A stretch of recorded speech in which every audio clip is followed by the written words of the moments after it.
Hey, what's the deal, YouTube? It's your girl, Miss Honey.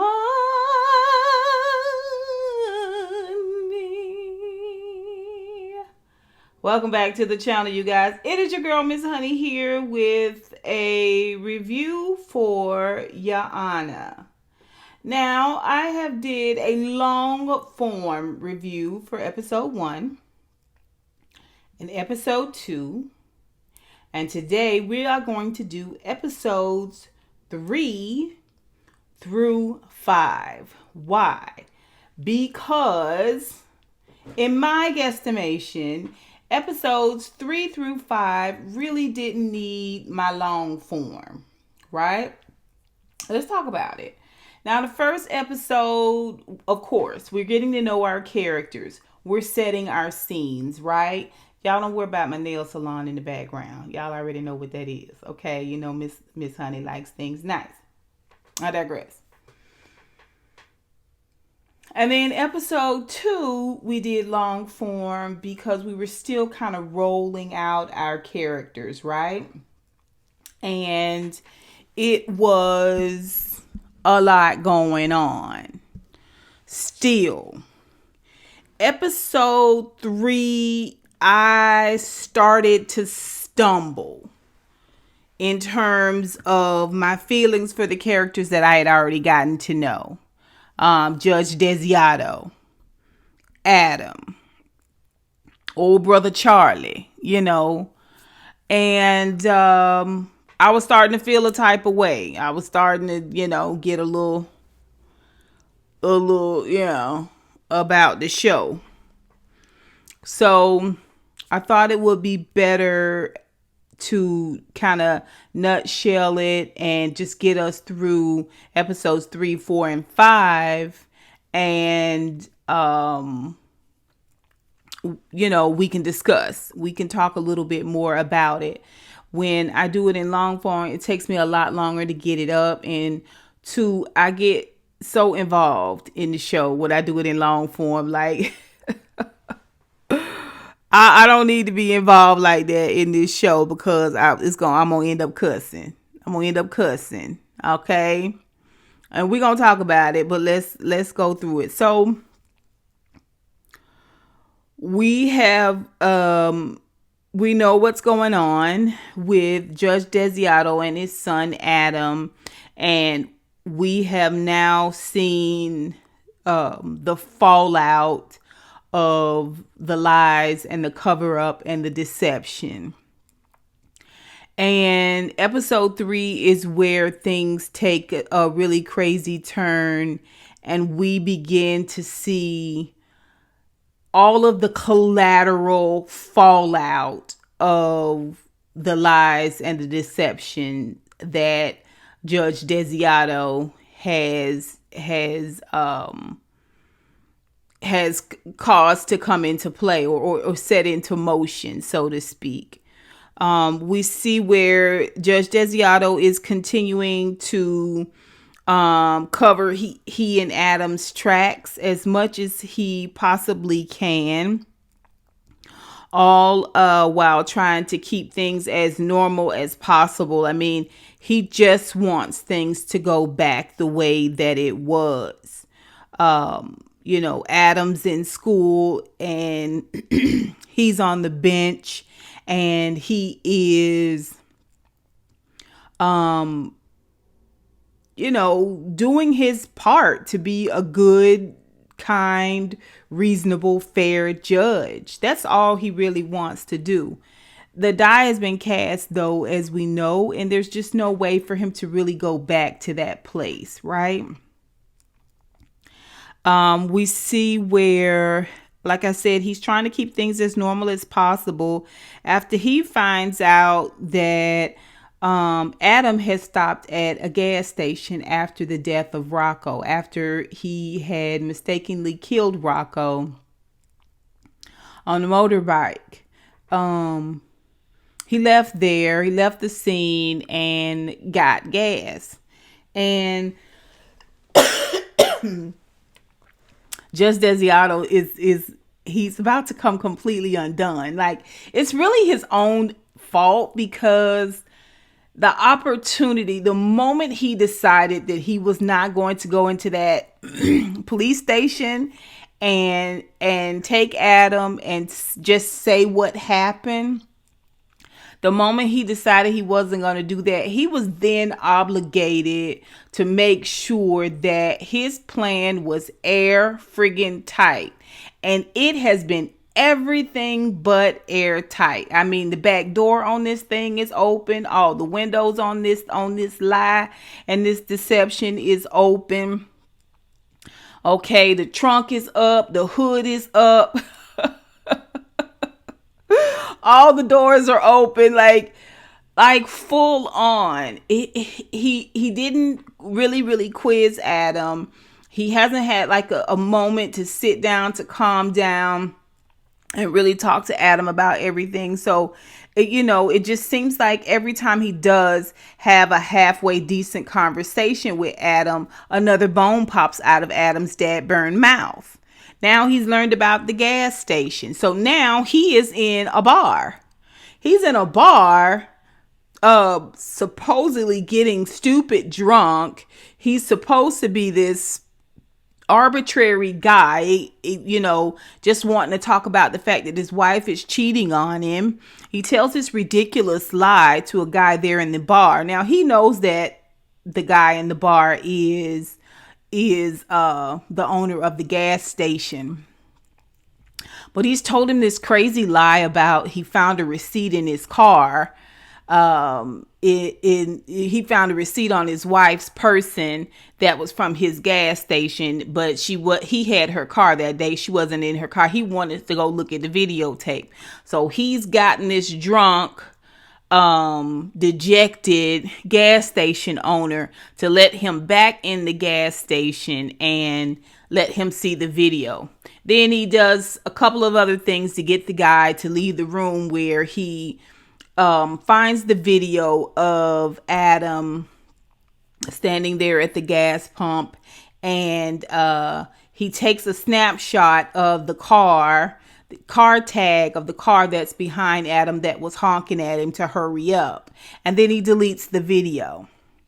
And he feels like this kind of handles it, like, okay, this is another thing that I'm able to check off. But it's just another person that recognizes you, Judge Desiato. Like, okay.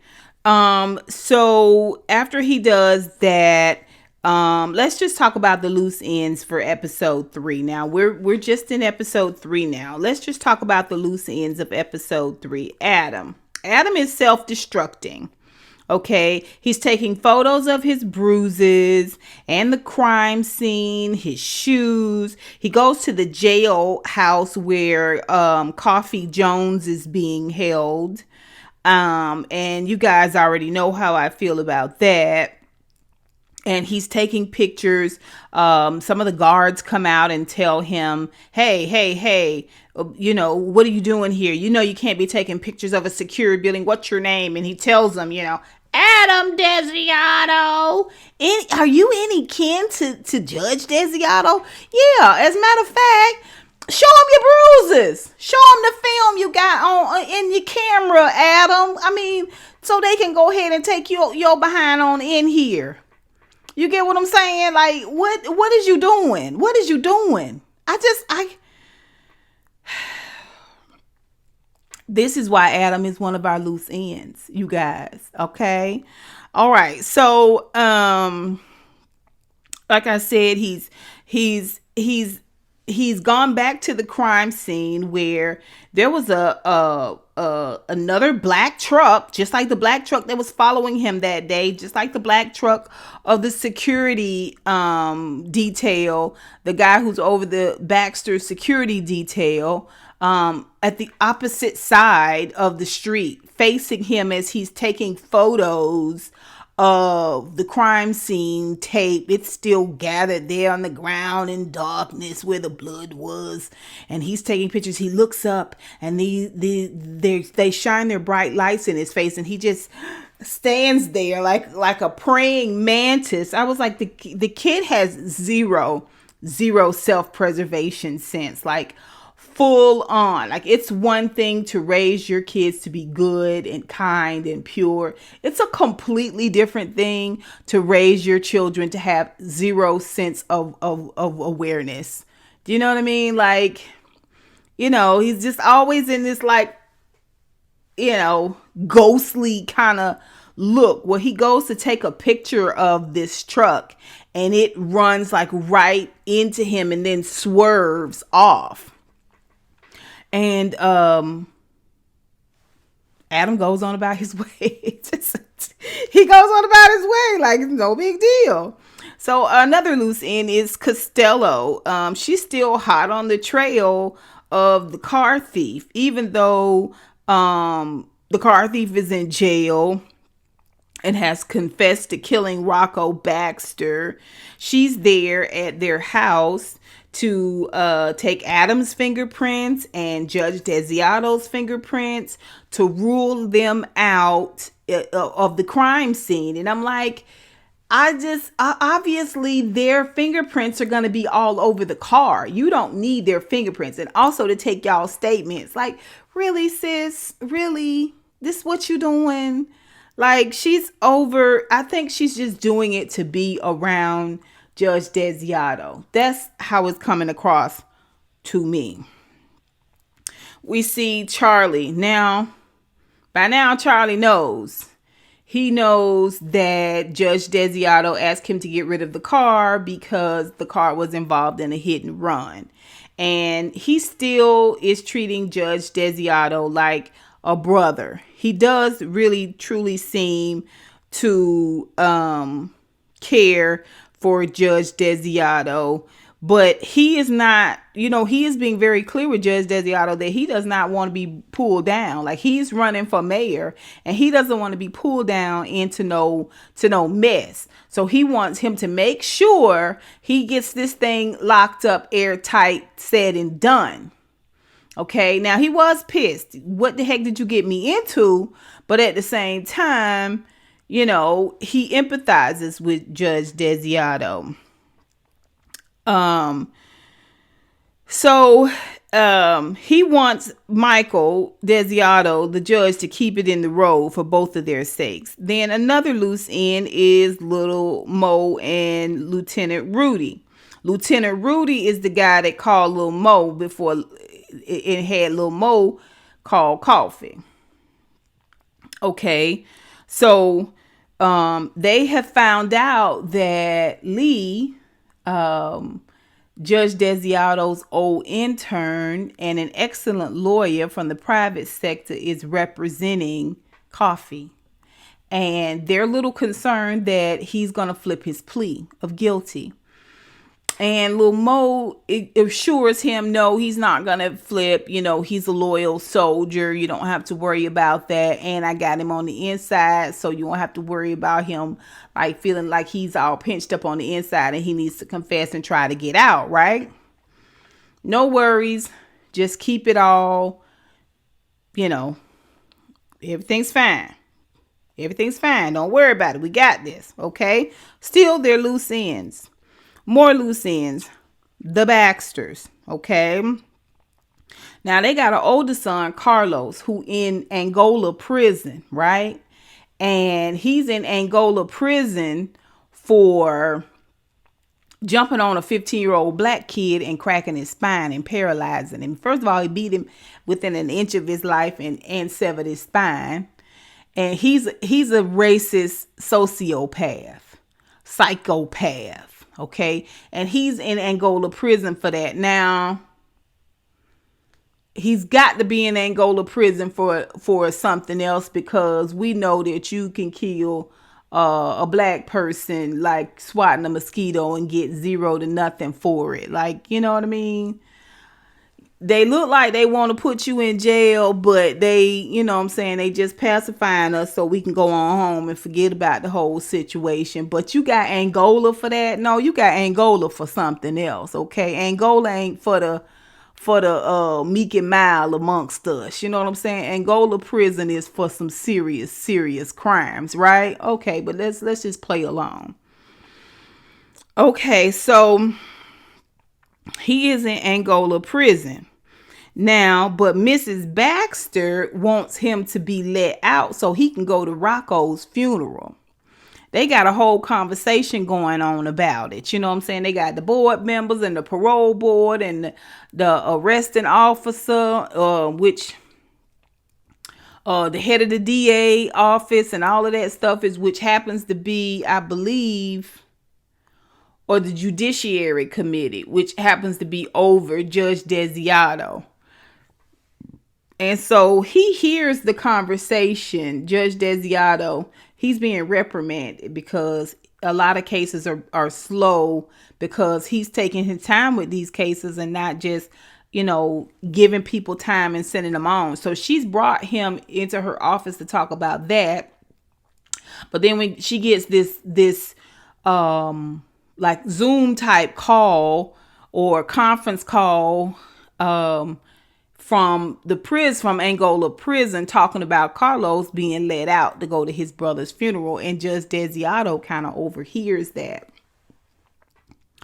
So they don't want to let him out. Well, Mrs. Baxter, she's got all her lawyers there, and they have agreed to pay all the expenses in letting him out, so on and so forth. The judge still isn't sure. She meets him in the hallway and gives him a nice fat envelope and just lets him know he can keep all this for himself, but she would love to have her oldest son out of Angola prison. Not jail, not county lockup, but Angola prison, to come to her youngest son's funeral.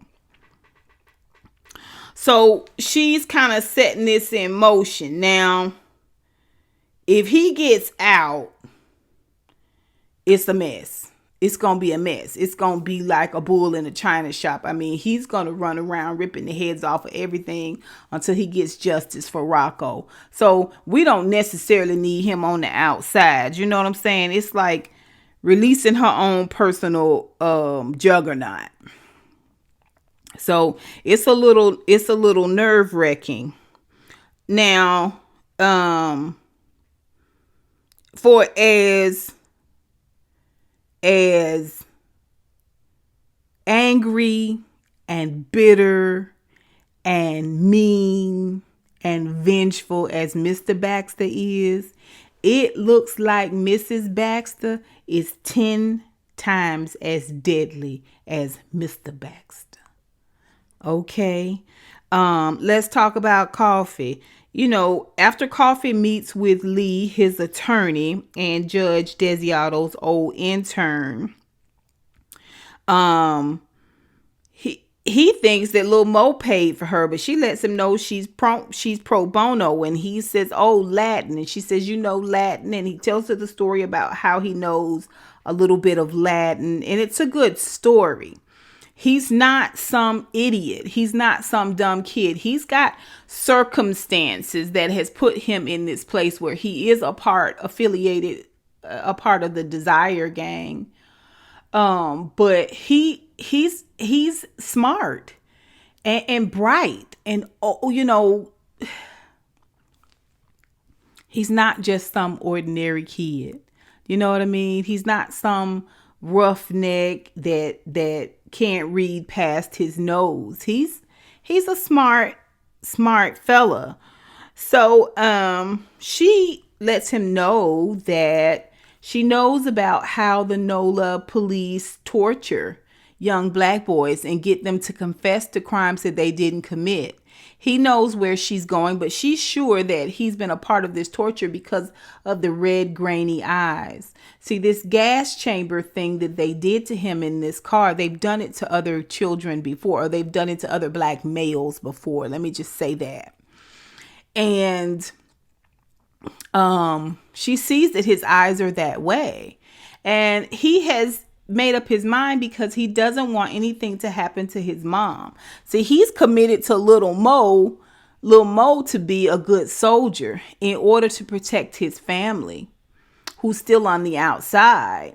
And so he says he's not flipping his plea no matter what. But she feels like she can get the charges dropped and get him out of jail if she just pursues this police brutality torture angle, right? So everybody, including Judge Desiato, feels like, okay, let's see what you can do. Now, we know Judge Desiato kind of feels somewhat bad about Coffee being in jail because that's why he asked Lee to take the case. And if she can get it dropped, and I just don't know why he thinks getting it dropped is going to save Coffee. It may save Coffee from jail, but it's not going to save Coffee from dying. It's not, because his name is out there. He's associated with the crime, and the Baxters are relentless and ruthless. That's what I'm saying, Judge. You're not thinking. So when it's all said and done, Miss Baxter's attempt at getting her son out of Angola works. And so they're in the middle of this really, really sad graveside scene. And she has held up the entire funeral in order for Carlos to show up. And she's not budging. Everyone's just standing around. The preacher's standing around. No one's getting started. There's no conversation. There's no prayer. There's nothing, because she's waiting on Carlos. Up pulls the prison bus from Angola, and 2 prison guards and Carlos get off the bus. And they are standing on each side of him, and he's just in front of the front grid, the front bumper of the bus. That's as far as he's gonna go. And now they start the service. Well, standing just kind of catty corner to the service, and in his running clothes, is Judge Desiato. He has found a way to show up at this funeral without being at this funeral. Now, his guilt has got him there, right? And he sees where one of the local police vans pull up, and it pulls up into local police, not police officers, but jailers. Jail officers get out, and they say something to the Angola police officers, and the Angola police officers get in their police bus and back it out and go on. And it's in this moment that Judge Desiato realizes what the heck is going on. Well, he takes off running, and he runs clean across town back to his office, right? And back at the funeral, we see where Mrs. Baxter goes up and she wants to hug her son. And the local NOLA jailers, they say, no, you cannot. You back away from the prisoner. You can't touch the prisoner. And she's like, this is my son, and that is my son, and I want to hug this son, since I will never hug that son again. And Mr. Baxter says, both of you have mothers. Both of you have mothers, please. And let's just think of the privilege, just the sheer and utter privilege. Now, Mr. Baxter, I think it is of Irish descent. He might be Irish and Italian, but I think he's mostly Irish descent. His security man is Irish, and I think Mrs. Baxter is Italian, or Spanish, or some sort such. Anyway, they're white passing. Nonetheless. He owns hotels and restaurants, even though he's a hoodlum and a thug, just like the Desire gang members are. Like I said in episode 2, they don't call their gang a gang, they call it an organization. When it's black people, it's a gang, right? You know what I mean? Like, anyway, they white passing. So even though it's a black officer and a white officer, they're like, oh yeah, we know it's touching, yeah, you know. And they let her hug her son Carlos. Well, when she hugs him, she whispers in his ear what she wants him to do. Now, by this time, Judge Desiato has hightailed it on back down to his court. And he's in the court, and he calls the jailhouse where they will be taking Carlos. It's the same jailhouse that Coffee is in. Now, Coffee is in a little bit of a he's just kind of settling in, really. He's learning the inner works. He knows that the dude that gave him the phone is there to protect him. They also run a little bit of drugs in and out of the prison through carrier pigeon, that type of thing. And he's learning the ropes. Okay. And Judge Desiato calls to the jailhouse, the guy who's over the jailhouse there, and the guy's watching a football game. He's barely listening.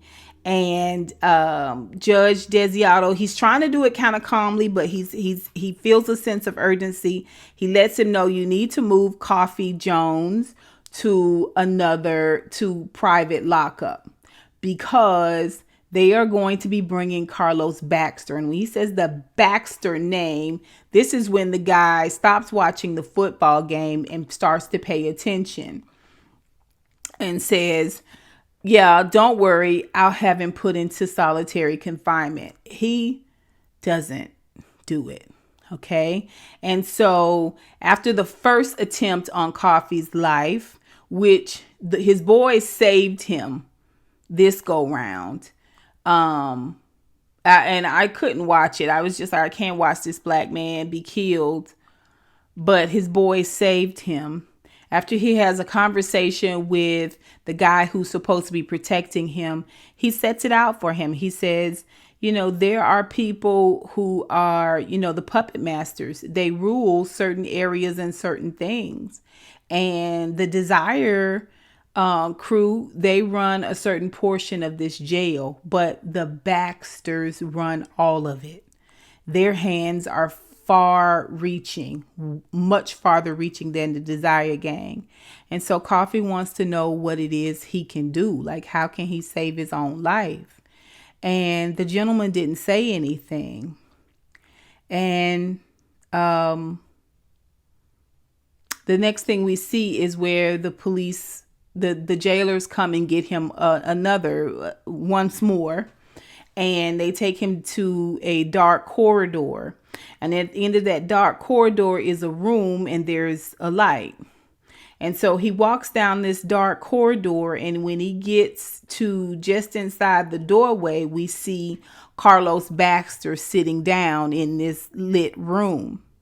And the last thing we hear Coffee Jones say is, "I'm Coffee Jones."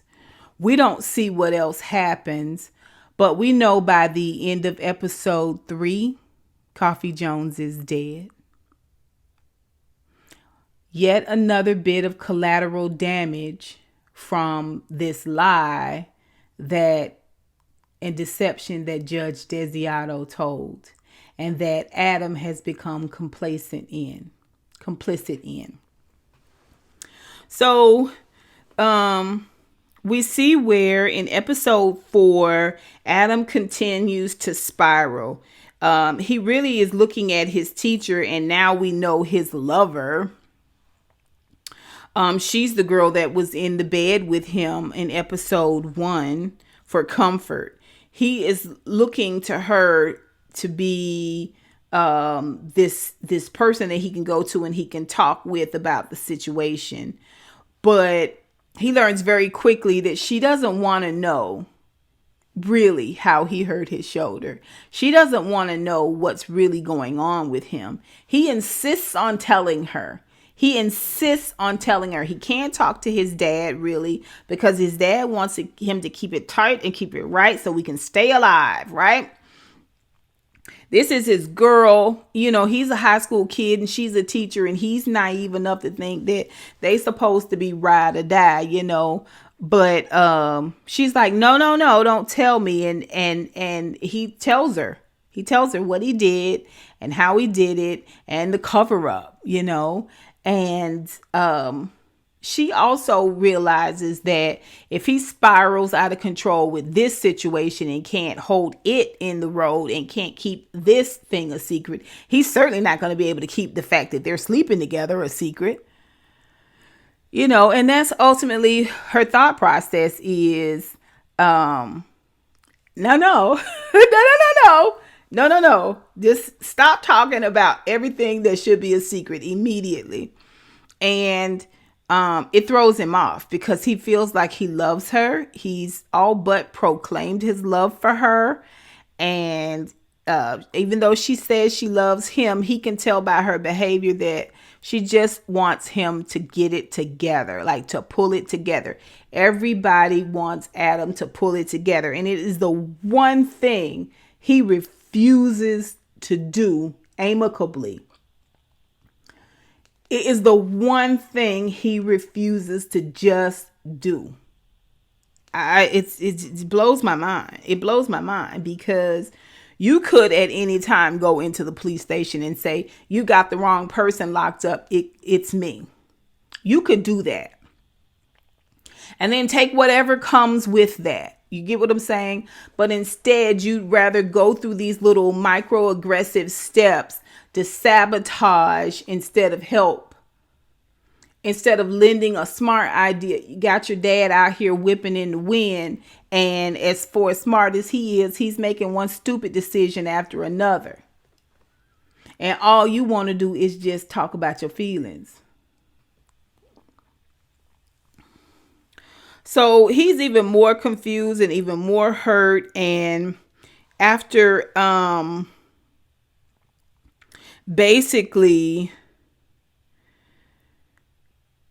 a shoving match he has with his friend after his friend makes an inappropriate comment about Franny, that's the teacher. They have this shoving match and he ends up in the principal's office. Now he doesn't call his dad, he calls his grandma. His grandma happens to be a U.S. senator. His mama's mama. Okay? Judge Desiato's mother-in-law is a U.S. senator. And not only does she avoid getting the son exposed, from getting expelled from school permanently, it's called expulsion. Expelled from school, she just gets him 3 days suspension. And on the drive home, she kind of chastises him and his dad through him for not spending time with, not calling her on the anniversary of his mom's death. And she wanted to know what they did. And he tells her they went to the graveside. He just recites everything that they went through in episode 2 to kind of set up their alibi. He just recites that. Unbeknownst to him, she's going to tell Judge Desiato a little bit later that she actually went by the gravesite at the end of that day, the 9th, and the gravesite was empty. And so she thinks that the grandson is lying. And so Judge Desiato then, a lie, let me just tell you this about a lie. A lie is a lonely, lonely creature. A lie don't like to be by itself, okay? A lie enjoys company. If you tell one lie, I promise you got to tell 3 to keep that first lie company, okay? And while you sleeping, that lie is breed. Them lies is mating. They humping around. And by morning time, it's like gremlins and you got 50 lies. Okay. You sleep on it another day and you'll have 100 lies. 3 days, I promise you'll have 150 lies. Okay. A lie don't like to be by itself. It needs company. Okay. And so she takes Adam on home and she decides she's gonna make a big meal, and he tells her, she feels like no one's looking into the death of his mom. And he says, oh no, there is one person, Nancy Costello. Oh Lord, why would you bring this woman up? Why? Well, she wants her number. She calls and invites Nancy Costello, the detective, over for dinner. And this whole time, Judge Desiato is out having sort of like a little love thing with his intern Lee. And she's convinced him that she is really going to look into Coffee's death because she feels like it's more going on there. And he doesn't really care which way or another. He's already talked to Charlie, and Charlie's okay with Coffee being dead. Everybody feels like Coffee is dead. And so that's the end of it. We don't have to worry about this no more because Coffee is dead. Like, everything dies with Coffee. And it's like I said, like swatting a mosquito. Even Judge Desiato, his guilt kind of goes away a little bit. I mean, he does acknowledge that to Charlie that they're the reason that this all happened to Coffee, but it don't take nothing for Charlie to assuade him of his guilt and just make him feel better. Come on, bring it in. Give me a hug. Okay. And he got Lee looking good and wanting to spend some time with him in the bed. So this helps a little bit more to forget about Coffee. Okay. Now, Lee and Judge Desiato are the ones that have to go down and tell Coffee's family that he's dead. And they don't have any answers. The police station wasn't even going to call his family and tell his family that he was dead. I really didn't like the way they did the whole Coffee situation anyway. When you go back to episode 2 and you see Mr. Baxter standing lovingly over his dead son Rocco's body, and they show it, it's this scene of mourning and beauty,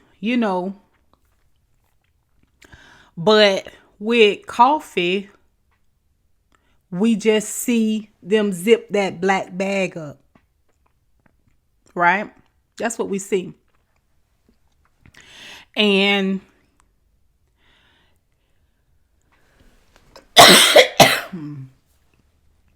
we see where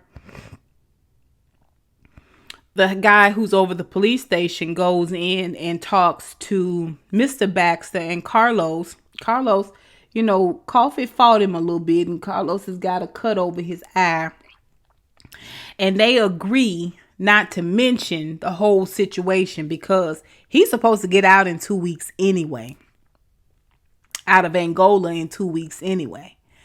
And they agree not to mention the whole he murdered Coffee situation, just to send him back to Angola to finish out his 2 weeks and then forget about it. And then the guy who's over the NOLA jailhouse goes down to the morgue, and even though the coroner has decided that Coffee was beat to death, head cracked open, not only internal bleeding, but a bleed so bad on his brain that his brain was expanding, trying to get out of his skull. And it's just like I said, like they're talking about a mosquito that somebody swatted. And he tells the coroner that it's in his best interest to rule it not inconsequential, but undetermined cause of death or something like that. Accidental or something. And it just goes away. They don't even bother to tell his family. So since Lee was the lawyer, she goes to tell Coffee's family. And his mom is distraught. And his brother Eugene, who's the second oldest, he is distraught. And then he's got 3 other siblings, okay, younger siblings. And Judge Desiato sits through all of that. He looks guilty. He looks perplexed. He doesn't even have any kind words because he's the reason that her son is dead and is sitting there in this woman's home. Later on, like I said, he canoodles and sleeps with Lee, but she wouldn't have anything to do with him if she knew that he was the cause of Coffee's death. Mum's the word, nothing. So when he gets home and realizes that his mother-in-law is there and Adam is there and Miss Costello is there, he had already invited Charlie over. He thought it was going to be him, Charlie, and Adam. But it's him, Charlie, Adam, Costello, his mother-in-law, who's at the head of the table and running the whole shebang. She really does not care for them at all. You know, she loves Adam, but she don't care for Judge Desiato. And now he got Lee at the door. Lee ringing the doorbell. And he was just going to talk with her outside, but no. Charlie, being a good Negro, brings Lee on inside, sits her down at the table. See, remember, Charlie want him to keep Lee happy and keep a tab on Lee. Because Lee got to be in her bonnet about what was done to Coffee. She the only one that really cares about Coffee outside of his family. But his family, like a lot of black people, feel like, what can you do? Right? So she's really the only one that's fighting. So all this is going on. Dinner talk at the table. She's being nasty to Lee. Lee kind of holding her own. And she says the reason why she's there is because she wanted to get some advice from Judge Desiato. Oh, really? This the mother-in-law, the senator? Oh, really? This late at night? She says yes. And since when did you start calling him Michael? Recently. Oh, really? What is it that you want to talk to him about? And so she brings up Coffee and his death. And she tells what really happened to him. And she tells how he was tortured. And Adam is looking at Judge Desiato because Judge Desiato did tell him at the open of the episode that Coffee had been killed. But he wasn't sure how. He didn't want to upset Adam any further because he already knew Adam was fragile. Okay, and so all this time, Django is just digging. Because, you know, he done hid that bloody cloth up under the dresser so he could be with it later. He hadn't been able to get his paw up under there to get it out. And so Judge, with everything going on and all the conversation and all the talking, all the tension in the room, he hollers at Django and sends Django on out of the room and reaches up under there and sees what it is and looks at it. And immediately Costello says, "Is that blood?" Just Desiato was like, okay, listen. I've been lying to everybody. So this makes everybody just stop focusing on what they're focusing on. And he says, we've been trying to deal with this on our own. And that's why we have not included anyone. That's why we've not called anyone. That's why we have not reached out to anyone. That's why we're not being forthcoming with everyone, because we are struggling with what's going on here. And you know, it kind of gets everybody kind of shut up, and they decide to move on from the conversation. Because after all, yeah, this mosquito is dead, and this thing happened. And also, it is the anniversary of their mom's death. Later on, he tries to explain why Adam lied about the gravesite. Now, Adam just told the excuse he was supposed to tell everybody when they ask about where he was on the 9th. But he's got to really try to explain why Adam lied for Adam to the mother-in-law, because he knows that she could go back behind him and talk with Adam and really get the truth out of him if she poked him hard enough, because Adam is prime ready to tell it. So he makes this story about how, you know, Adam lied because he was trying to spare her feelings, and all all lies aren't bad lies. You know, if you tell a lie for a good reason, then it's a good lie. And it was just bull crap. And then he pulls on her heartstrings and tells her about when he runs the last 400 yards. He counts the parked cars. When each parked car is a year of life for Adam before a moving car passes him. For as many as he can count, that's how many years Adam gets. And it's just this fluctuation, more of this fluctuation between victimhood, privilege. You know, this, say what it is. Just, this is what it is. I mean, this is what it is. You're a liar. You're a liar. And now you're responsible for a young man's death, murder, really. Okay? But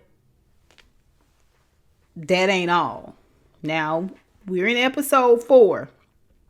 Okay?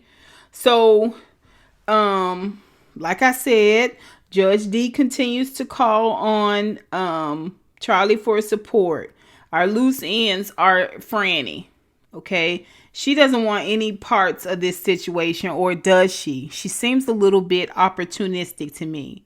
Nancy Costello is like I said, she's at the Desiato house for dinner. She is now gonna be kind of sidling up with the mother-in-law because the mother-in-law likes her. She doesn't like Lee. She likes this Nancy lady because she feels like this Nancy lady is really looking into her daughter's death. So the Baxters is our loose end. The daughter Baxter is a loose end. We're gonna get to that.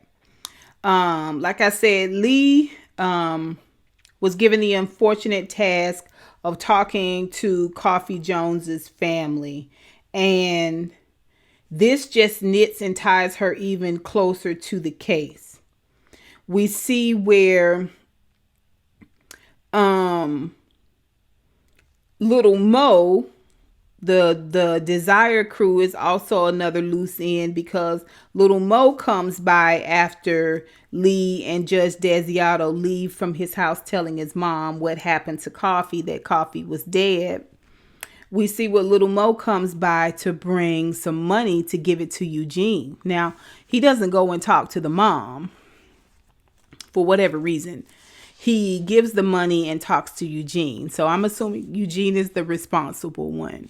But he also lets him know, after you buy you some shoes, buy you some things for the house and some food for the house, come and see me and I'll put you on. Basically, he gonna put him to work like he put Coffee to work, being a part of the crew. And you know, it's like I said, the Desire crew is another loose end to this whole story. Now let's go back to the Baxters. Now, the daughter Baxter, Fia is her name. She's acting out just like Adam is acting out. They're both around the same age. And she's questioning God and why God would take her brother. And she's giving her parents, you know, grief and doing this teenage angst thing. And it's just adding to the tension in the house. Plus, Mrs. Baxter is verbally and emotionally bullying Mr. Baxter. She wants him to make a big move. Now, he's pissed off. He's pissed off that she's worked with his security detail to arrange to get Carlos to be put in a position where he's able to kill Coffee. He feels like they've all gone behind his back, but he blames his security detail because they're supposed to answer just to him. But she is constantly doing things to push him to this place, Mr. Baxter, to where he's going to make a move, a big gesture. Because remember from episode 2, he feels like Coffee killing Rocco was retaliation for what Carlos did to one of their members, which was beat him within an inch of his life and break his spine.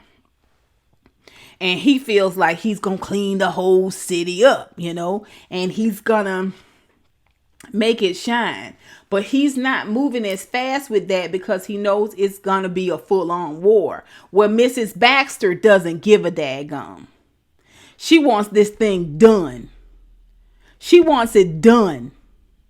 Okay? And so she is passive aggressively bullying him. Every time she get a chance to say that he's the one that bought that bike for Rocco and therefore is responsible for Rocco's death, she does.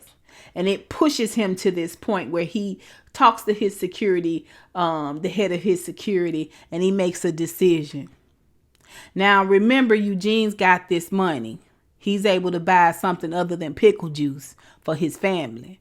And he's down buying meals for out of a black-owned business that makes dinner plates. He's gone down to get dinner plates for the whole family. And on his way back home, just before he gets to the front porch, the house blows up completely. And at the end of episode 3, we saw the death of Coffee Jones. At the end of episode 4, we see the death of Coffee Jones's mother and his 3 youngest siblings. The only one that is left now is Eugene, the second oldest boy. Right before his eyes, he loses his entire family. Okay, so now Judge Desiato is responsible for Coffee Jones's death. He's responsible for all of Mother Jones and all the little Joneses' death at this moment as we go into episode 5. Now, episode 5 is real quick. We see where Judge Desiato discovers while he's going along, business as usual, that he's being blackmailed. Someone had snuck into the courthouse and into his courtroom and left a burner phone in the desk right there at the judge's bench. At first, he can't figure out what's going on in his court, and a phone keeps ringing. He's like, somebody need to turn their phone off. Like, by the third or fourth time it rang, he's like, really, what's going on? And then he listens closely, and he realizes it's coming out of his desk drawer. And so he looks in the desk drawer, and there's several texts there. And the text says, I know what you did. I know it was Adam that killed this boy, and I have evidence. And so he questions his bailiff and asks his bailiff, do you leave out of here, in between court cases, do you leave out of here and leave it open in here? When you come in the morning, do you leave back out? And he said, yeah, I go in and out from time to time. So he realized just about anybody could have been in there to put that phone in there. I was like, Judge, what the hell? These tangle webs that you weaving. Okay. So this is yet another ball that somebody is throwing for Judge Desiato to juggle. It won't be long before his head explodes. Okay, so let's talk about our loose ends, aka our balls, right? Adam is in his own world. Franny ain't in love with him like he thinks she should be in love with him. Okay, and he's racked with guilt and shame. And so he now last episode he went down to the memorial where they were doing a memorial for Rocco, because he'd been looking up Rocco and about the death and where he a little bit about the guy. And so he goes down to the memorial and runs into Franny. She don't know him from Adam's house cat, but now he's sitting in like a little local coffee shop not too far from the school. He obviously knows she frequents there. And when she comes in, she's like, hey, where do I know you from? And he was like, oh, I was at your brother's memorial. Well, how did you know my brother? And he says, oh, I must have met him at Tipitino's or whatever. It's like a little Italian spot. And she was like, yeah, when he died, he was wearing my Tipitino shirt. And she makes a reference about his mom and learns that his mom is dead. And that he's trying to go to NYU because his mom went to NYU. And he's trying to go into photography because his mom was in photography. And so they hit it off. they hit it off. And she asked him what his name is, and he tells her what his real name. I was like, I mean,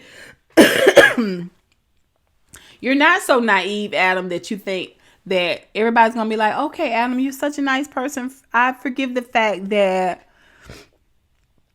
not only did you leave my brother dying on the side of the road, but you also, were instrumental in several other people being killed. More specifically, 4 other people being killed. And so I'm going to count it all a wash since you seem like a good guy. Like, is that your privilege? Is that youth? Is that naivete? Like, what is that? Why you keep going around? You might as well just go down to the friggin' jailhouse and tell the people what you did. All of these behaviors is the equivalent. It's just taking a longer time. So frustrated with Adam. Anyway, like I said, he gonna get to know her, and I guess he feels like he's getting to know Rocco by proxy. You know what I mean? Anyway, they hit it off, and like I said, all this, and he's forgotten to give Django his medicine, because when the judge gets to the house, the person that was blackmailing him, he sees he's taking a picture of the front door.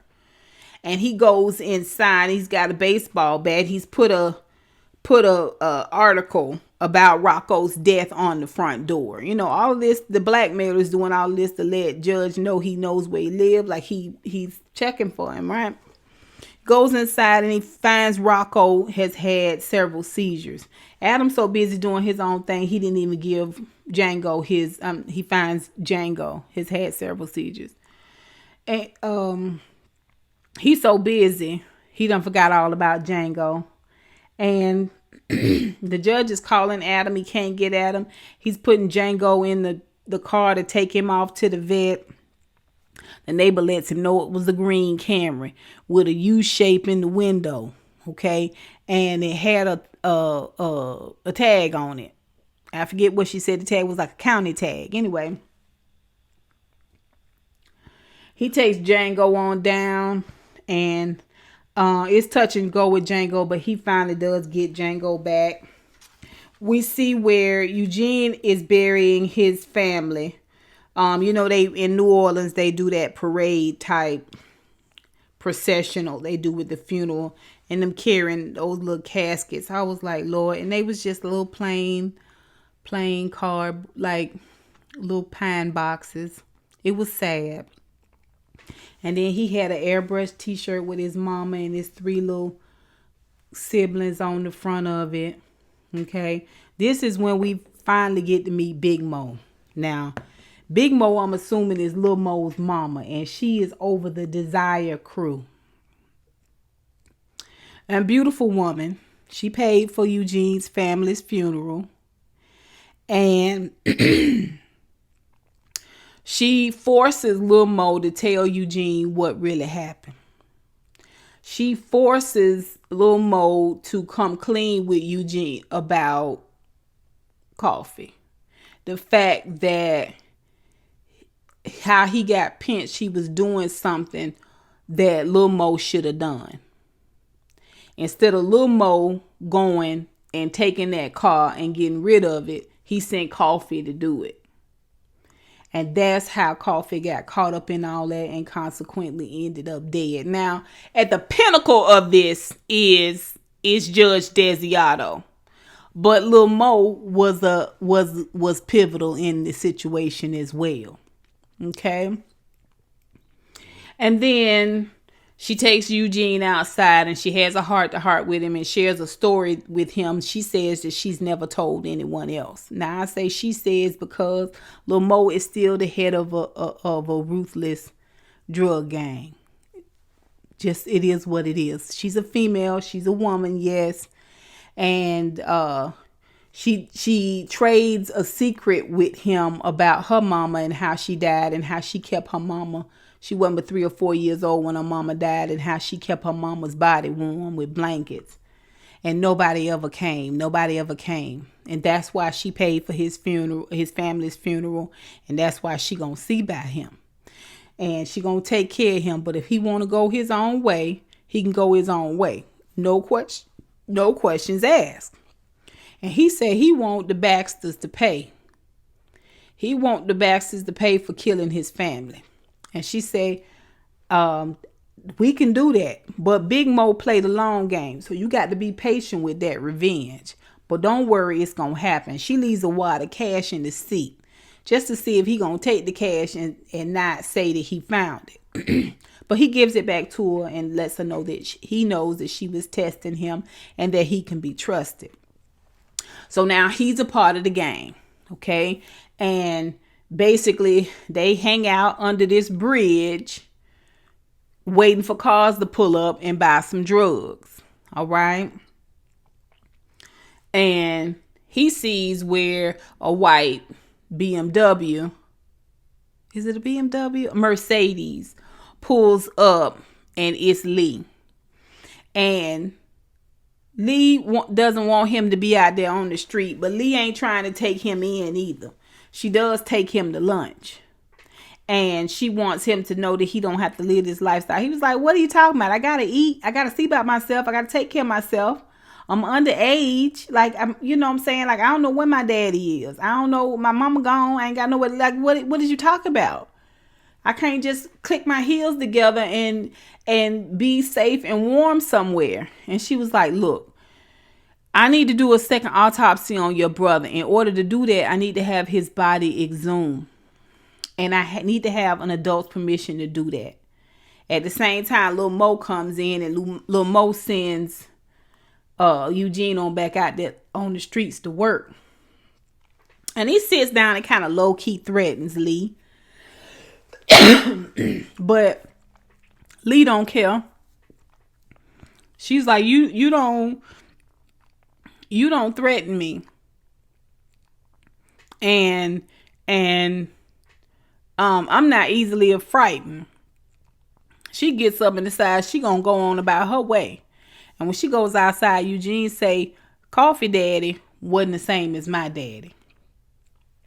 And he tells her where she can find Coffee's daddy.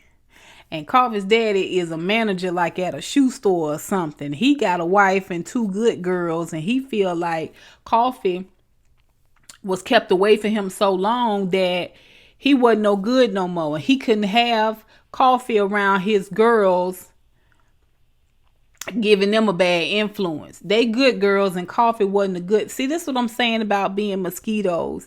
It's like Coffee really didn't matter to nobody. You know what I mean? It really is like that. His mom loved him, but she wasn't in a place, whether it was mentally or maybe she was dependent on drugs or something like that, where she could really take care of him and his siblings. And he got his own daddy. His own daddy didn't want to put the effort in to getting him off the streets and bringing him in. You know what I'm saying? Just considering him to be a nuisance anyway. And I mean, she had to practically twist his arm to get him to give permission to do a second autopsy on his own son's body, just to make sure that what they said the cause of death was the cause of death. She had to twist his arm for that. And that was one of the saddest things I've ever seen. Really is. So, we see where, now we learn a little bit about Lee. Because when Lee went down to the police station and find out how Coffee got killed and all of that, the police officer, the guy who was over the jail, was horrible to her. He made a reference to her about suicide. Oh, you know about suicide, and why are you even involved in this? I mean, just talking to her like she was the old field slave or something, you know. And she wasn't having any of it. Like I said, Lee has held her own through this season so far. So we got to know a little bit about Lee, and maybe we'll get to know a little bit more about why she has such a big heart for Coffee, okay, and Eugene. All right. So We see where Big Mo makes a decision. She gonna go down and confront. She gonna take Little Mo and go down and confront Mr. Baxter.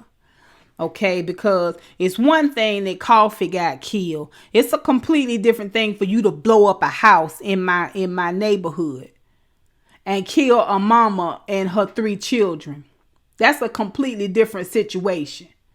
And so she feels as the head of the crew there, she the not pedophilia, but she's the, the head of the of this neighborhood. And things got to be rectified. So she goes down and walks slap up into the hotel and tells him he got this whole thing wrong with the Coffee situation. Coffee was just told to take the car.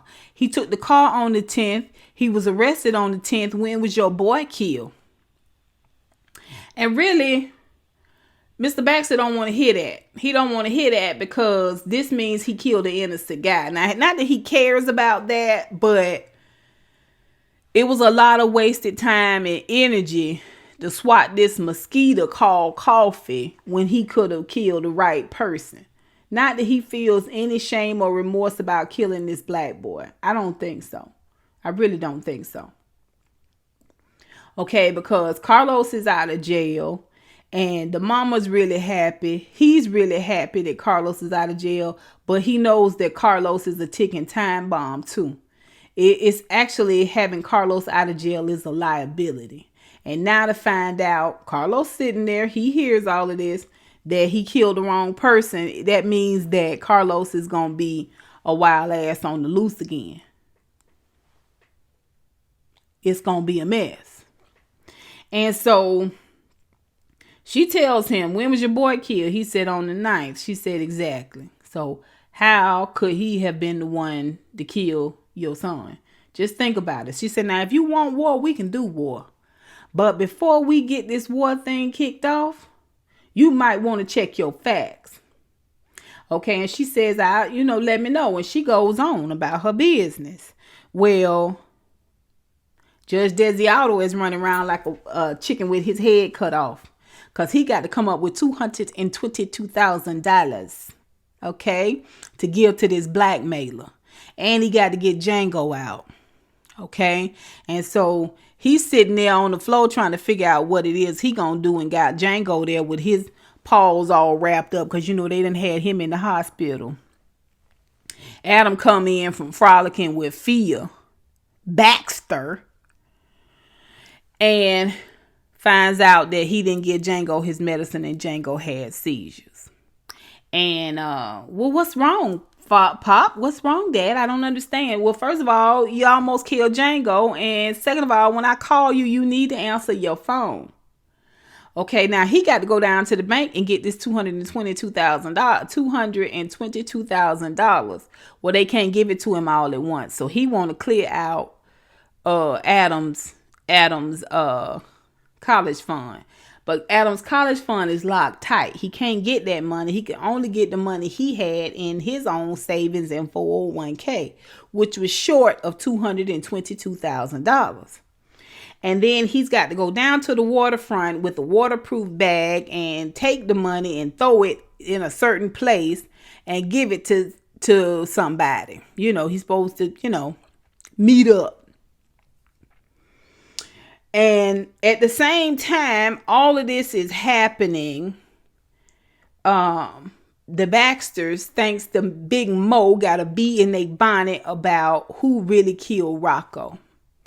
And they get the 911 tapes. Now, he, in episode 2, was listening to the 911 tape over and over again of this breathing and this cutoff. He didn't have a second tape. There was a second tape because the 911 operator was steady calling Adam back after Adam hung up.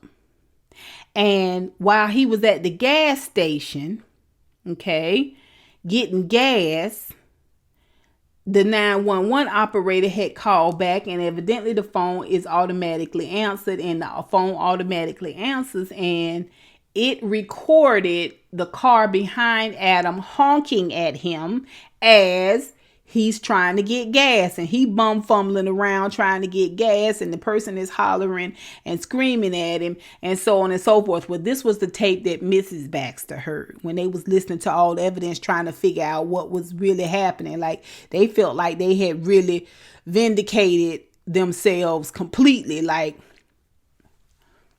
again, they don't care anything about the Jones family. None of them. They really don't. What they care about is making sure they properly vindicated Rocco. And if they have to kill a whole nother family to do that vindication, that's what they're willing to do. Okay? This is why they're working this hard. So she hears the second tape and she said, wait a minute, that's the gas station. And Mr. Baxter's like, no, that's just Rocco breathing. She's like, no, this is somebody at a gas station. While my son lay dying, no, your son was already dead, but that's not the point. This guy was getting gas, and the 911 people called back and recorded all of it. And Mr. Baxter can't believe it. He has his security guy run the phone, Rocco's phone, and how many gas stations was near those cell towers where Rocco's phone was. And finds out it's 3 gas stations. They go immediately, okay, and take the article with a picture of coffee and a picture of Judge Desiato, because the article says thief steals judge's car and commits hit and run. So it's Judge Desiato and Coffee side by side, both of their pictures. Nice pictures. So they go gas station by gas station. When they get to the 3rd gas station, they didn't run up on the dude that Judge Desiato tricked into letting him in the gas station so that he could erase the tape of Adam on video and take a snapshot of the car behind him's tag. And the guy starts talking about, yeah, are you the guy that was that Dylan's wife was cheating on him with? And Baxter's like, what the heck are you talking about? I'm asking you, did you see this guy, pointing at Coffee? He said, I don't know this guy, pointing at Coffee. This is the guy that came in here and looked at the video and erased the video. Dylan, whatever the fake name that Judge Desiato gave this man. This is what he repeats to the Baxters, Mr. Baxter and his security detail. And they are dumbfounded. See, because you can swat a mosquito, aka Coffee. You can stomp on what you consider to be a roach and nobody blinks. Nobody cares. Okay? Nobody even bothers to mention his name again. But a whole judge is going to be a little harder to get rid of. That's going to bring some heat down on you.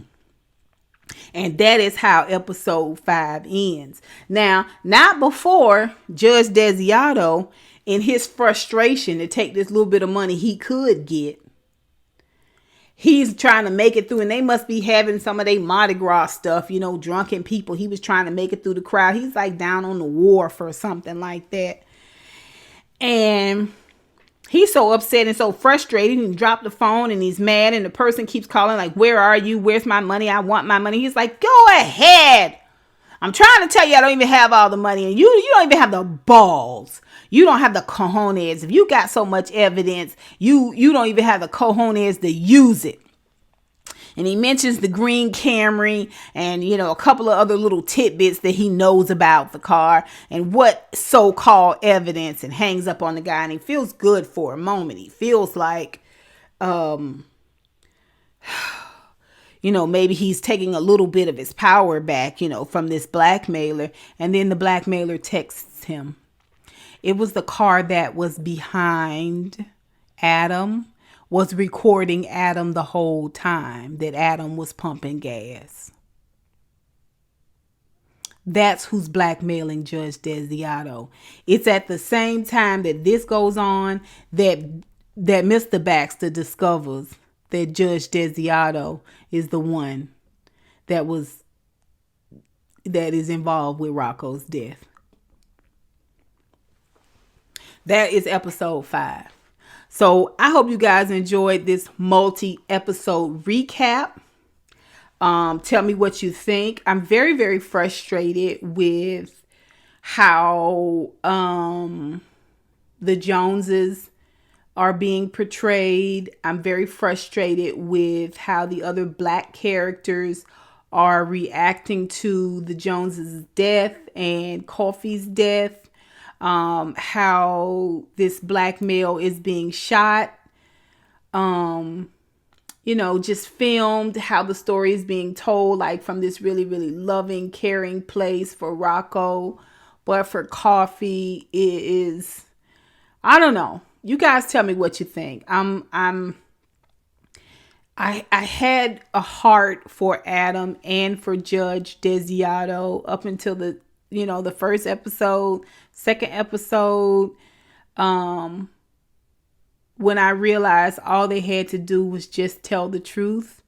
Once they realized now, not only Coffee has been killed, but his entire family, with the exception of his younger brother, has been wiped out.